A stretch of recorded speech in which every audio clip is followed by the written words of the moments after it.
Assalamualaikum warahmatullahi wabarakatuh. Perkenalkan, nama saya Sulfa Ayuningrum dari kelas R6F. Pertama-tama saya ingin menjelaskan tentang pengertian akhlak dan keutamaannya. Menurut Muslim Nurdin, akhlak adalah sebuah sistem nilai yang dapat mengatur tindakan serta pola dan sikap manusia yang ada di muka bumi. Pengertian akhlak sendiri dapat dilihat dari dua sudut pandang, yaitu yang pertama, menurut sudut pandang Suluk Az-Zahariyah. Akhlak adalah suatu cara pandang yang memperlihatkan hal-hal yang tampak dari dalam diri seseorang, seperti contohnya dalam bertutur kata, bertingkah laku, dan watak.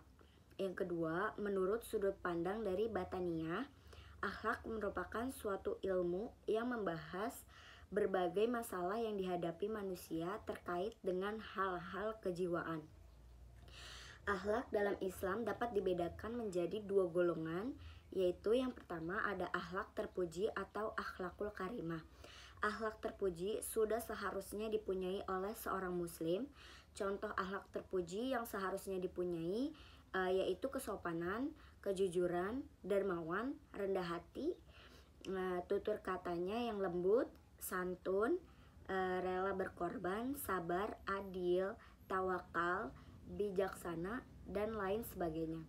Seseorang yang mempunyai akhlak terpuji atau akhlakul karimah biasanya akan selalu menjaga sikap dan tutur katanya kepada orang lain, karena selalu merasa dirinya diawasi oleh Allah Subhanahu wa Ta'ala. Yang kedua ada akhlak tercela atau akhlakul majmumah, yaitu akhlak tercela atau akhlakul majmumah ini sudah seharusnya dijauhi oleh umat manusia karena dapat mendatangkan mudorot bagi dirinya sendiri dan juga bagi orang lain. Contoh akhlak tercela diantaranya adalah dusta atau berbohong, iri, dengki, sombong, uzub, fitnah, tamak, takabur, hasad, aniaya, gibah, dan lain sebagainya. Di sini saya ingin menjelaskan tentang keutamaan akhlak. Keutamaan akhlak dalam Islam sangat penting karena akhlak yang baik merupakan bagian integral dari agama dan ibadah. Beberapa keutamaan akhlak yang ditekankan dalam Islam antara lain, yang pertama ada kedekatan dengan Allah, yaitu akhlak yang baik membantu seseorang mendekatkan diri kepada Allah Subhanahu wa Ta'ala. Dalam Al-Quran, Allah memuji Nabi Muhammad SAW sebagai sosok yang memiliki akhlak yang agung, atau dalam Al-Quran surat Al-Qalam ayat 4, dengan memiliki akhlak yang baik, seseorang dapat menunjukkan cinta dan ketaatan kepada Allah serta meraih keridhoannya. Yang kedua, perbaikan hubungan sosial, yaitu akhlak yang baik memainkan peran penting dalam membangun hubungan yang harmonis dengan sesama manusia. Islam mendorong umatnya dengan bersikap baik, adil, dan memperlakukan orang lain dengan kasih sayang dan kehormatan dalam Al-Quran. Allah memerintahkan untuk berlaku baik terhadap orang tua, tetangga, dan semua orang. Ini ada di Al-Quran surat An-Nisa ayat 36. Yang ketiga ada membentuk kepribadian yang mulia, yaitu akhlak yang baik membantu seseorang membentuk kepribadian yang mulia. Dalam Islam, tujuan utama adalah menjadikan diri kita lebih baik dari segi moral dan etika. Dengan mengembangkan akhlak yang baik, seseorang dapat menjadi pribadi yang jujur, tawadu atau rendah hati, dan memiliki integritas yang tinggi. Pembentukan masyarakat yang adil, yaitu akhlak yang baik memainkan peran penting dalam membentuk masyarakat yang adil dan sejahtera. Islam mendorong umatnya untuk berlaku adil dalam segala hal, termasuk dalam urusan bisnis, pemerintahan, dan hukum. Dengan memiliki akhlak yang baik, seseorang akan memperlakukan orang lain dengan adil dan berusaha menciptakan kesetaraan sosial. Selanjutnya, ada pengembangan diri yang holistik atau akhlak yang baik. Membantu pengembangan diri yang holistik menggabungkan aspek moral, spiritual, dan sosial dalam kehidupan seseorang. Dengan memiliki akhlak yang baik, seseorang dapat mencapai kebahagiaan dan kesuksesan yang sejati dalam kehidupan di dunia dan di akhirat.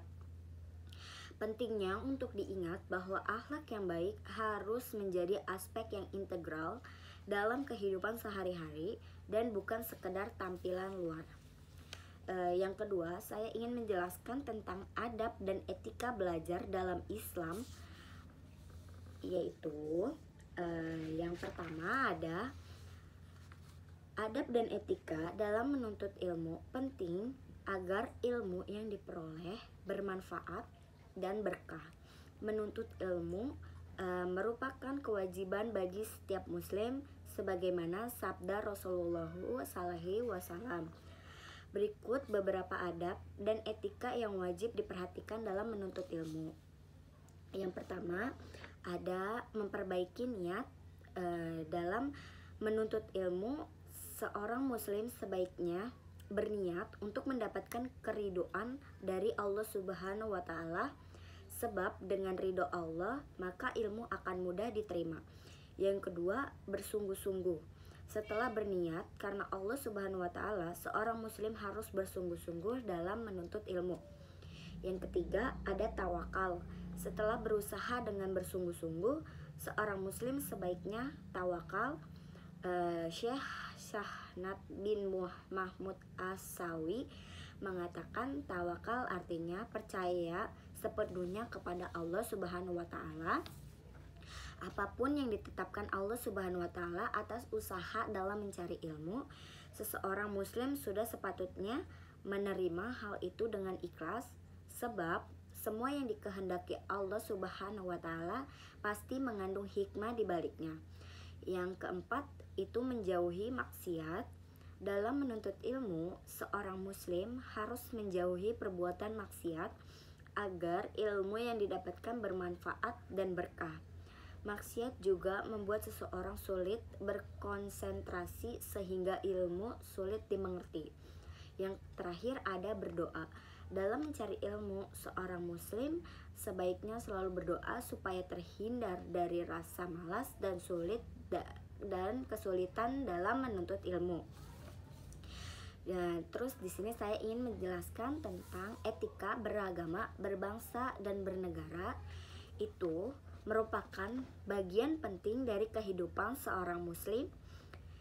Islam mengajarkan prinsip-prinsip dan panduan etika yang mencakup aspek keagamaan, kebangsaan, dan kewarganegaraan. Berikut beberapa prinsip yang relevan dan konteks ini yang bakal saya jelaskan. Yang pertama ini ada etika beragama. Yang pertama ada tauhid. Muslim diharapkan untuk memahami konsep tauhid, yaitu keyakinan atau keesaan Allah. Ini melibatkan pengabdian penuh kepada Allah dan menjalankan segala perintahnya. Yang kedua ini ada iman dan amal soleh. Selain mempercayai Allah, seorang muslim juga harus memiliki iman yang kuat dan melaksanakan amal soleh.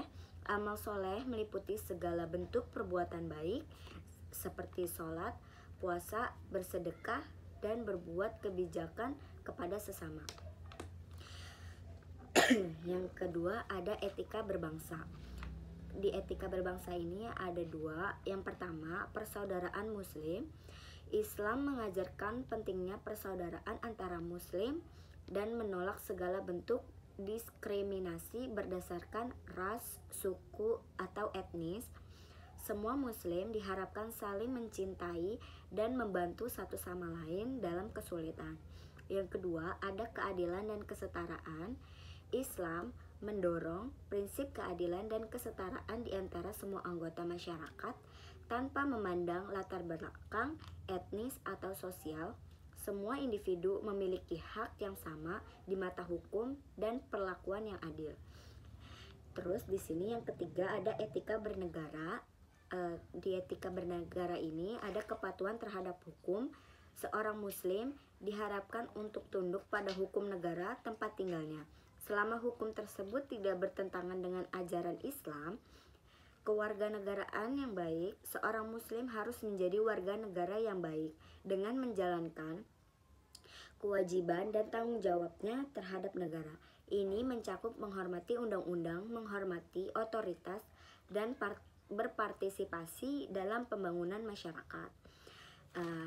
Selanjutnya, penting untuk diingat bahwa prinsip-prinsip ini bersifat umum dan implementasikan dalam bervariasi tergantung pada konteks sosial dan budaya di mana seseorang tinggal. Islam mendorong para pengikutnya untuk berperan aktif dalam masyarakat dan menjunjung tinggi nilai-nilai moral yang ditetapkan oleh agama, sambil memelihara hubungan yang baik dengan sesama umat manusia, bangsa, dan negara. Selanjutnya, di sini saya ingin menjelaskan tentang pengertian musyawarah dan etika berdemokrasi dalam Islam. Yang pertama ada musyawarah. Musyawarah merupakan kegiatan perundingan dengan cara bertukar pendapat dari berbagai pihak mengenai suatu masalah untuk kemudian dipertimbangkan dan diputuskan serta diambil yang terbaik demi kemaslahatan bersama. Dalam Islam, musyawarah adalah suatu amalan yang mulia dan penting sehingga peserta musyawarah senantiasa memperhatikan etika dan sikap bermusyawarah sambil bertawakal kepada Allah Subhanahu wa Ta'ala yang mengetahui dan maha bijaksana. Lapangan atau objek musyawarah adalah segala problema kehidupan manusia.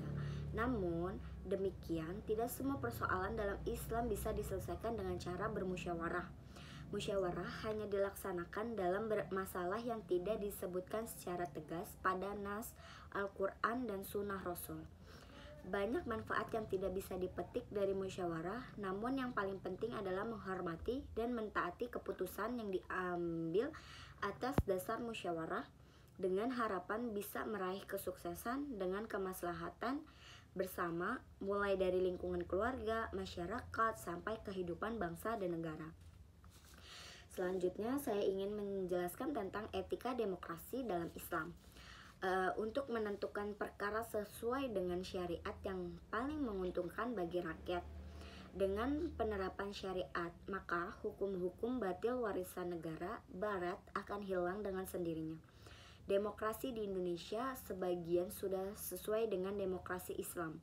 Presiden dipilih oleh rakyat, ada Dewan Syura dan ada Majelis Ulama Indonesia sebagai penasehat, walaupun belum sepenuhnya karena hukum yang digunakan sebagian besar masih menggunakan hukum warisan Belanda. Demokrasi Islam di Indonesia bisa dipilih di Aceh, di mana Aceh telah menerapkan hukum syariat. Itu yang bisa saya sampaikan. Kurang lebihnya mohon maaf. Wassalamualaikum warahmatullahi wabarakatuh. Terima kasih.